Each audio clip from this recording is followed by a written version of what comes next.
Police held back protesters outside the residence of Israeli Prime Minister Benjamin Netanyahu on Saturday, November 4, amid widespread anger at the failures that led to last month's deadly attack by Hamas gunmen on communities around the Gaza Strip. Waving blue and white Israeli flags and chanting "Jail now," a crowd in the hundreds pushed through police barriers around Netanyahu's residence in Jerusalem. The protest, which coincided with the poll showing more than three-quarters of Israelis believe Netanyahu should resign, underlined the growing public fury at the political and security leaders.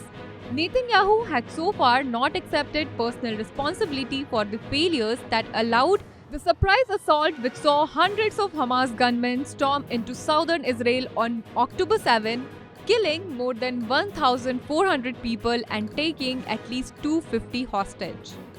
As the initial shock faded, public anger has grown, with many families of the hostages held in Gaza bitterly critical of the government response and calling for their relatives to be brought home. Ofri Bibas Levi, whose brother, along with his 4-year-old son Ariel and 10-month-old son Kafir, were taken hostage by Hamas, told Reuters that she came to support her family. "We don't know where they are. We don't know what condition they are kept in.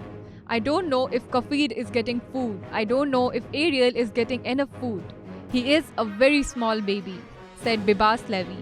Since the attack, Israel has launched an intense air and ground offensive in Gaza, killing more than 9,000 people, health authorities in the Hamas-run area say, and reducing large areas of the conclave to rubble.